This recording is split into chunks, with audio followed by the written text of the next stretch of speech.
Hey there, this is Rich from Hughes Kettner at NAMM 2016.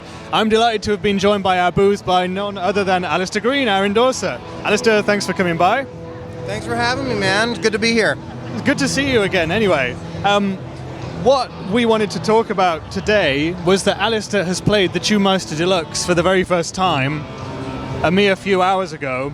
And is it a TubeMeister 18 and 36 player yourself for the last few years, it'd be great to get your opinion on what you think of the new ones. Well, the first thing that I noticed was the clean headroom on this amp. I love the clean on the TubeMeister. It's very pristine. This, you're able to kind of push the clean sound a little bit to get kind of like a broken up, I want to say like American style, kind of early 60s, late 50s tube amp kind of sound.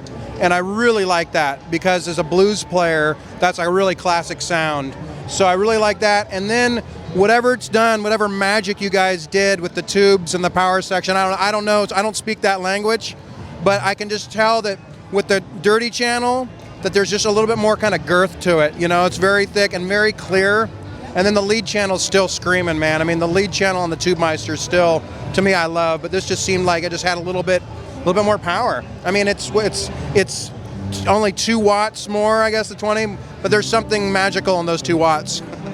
Yeah, oh, that's great to hear. And so for you, is there also like a dynamic playing feel difference as well? Because that's what a few people have said to us who've played it on the show. It also feels different. I mean, we've redesigned the preamp, so all the channels sound different, but there's also some response under the fingers that's improved.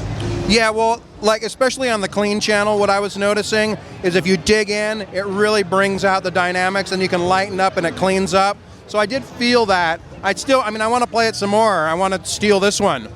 In fact, no, anyhow. But you could actually feel a difference in like how hard you attack and then the lighter you attack too. So yeah, it was cool.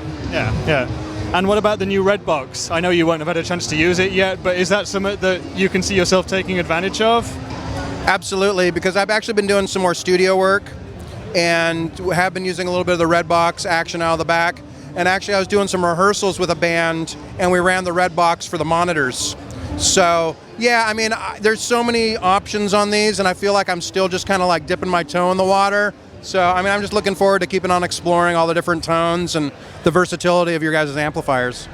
That's awesome. And just talking about your recording work, you were telling me off camera that you've been playing on someone else's record. Can you tell us a bit more about that? Yeah, I did a tour with a friend of mine named Eric Norlander, and we went down to Mexico and we did some shows, and I actually took TM36 heads, and then he called me a few weeks later to play on his album, and so I just packed up my TM18 in my suitcase, flew up to his studio, and we did the whole record with the 18, and it just sounds great, man, especially for rock music. It's such a great amp, you know, it just gets all the tones that you want to have, you know, either classic rock or newer sounds, and his music's kind of a combination. It's progressive, so there's elements of, you know, 70s in there, but he's also, you know, composing for, you know, I mean, he's not trying to be a retro act per se, you know. So it worked out great, man, and I'm actually going to be going into the studio with my band again this year, and regardless of where we end up doing that, I'm probably going to put a TM18 in my suitcase, or maybe by then I'll have a Deluxe 20, who knows? But yeah, man, they're great. I mean, how compact these things are, and to be able to get that in a suitcase and be able to travel with that sound is fantastic. That's brilliant. And you say you're off on tour again this year, busy throughout the summer festival season and then onwards? Well, right now, the Alan Parsons schedule is just kind of starting to get kicked off. We're going to start playing some shows in the States. I don't have the summer schedule as of yet, but I would imagine that we're going to be coming over to Europe again. And then my band's going to be playing a lot. We've got some festivals, and actually my band is going to be playing in Germany in May. I'm going to be doing a festival over there. So yeah, man, we're just kind of getting the year kicked off and seeing how much guitar we can play.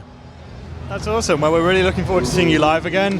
It's agsongs.com, isn't it, for fans to check you out? So there you go. That's Alastair Greene. I'm Rich from Hughes Kettner at NAMM 2016. Check us out at hughesandkettner.com, and we'll see you later.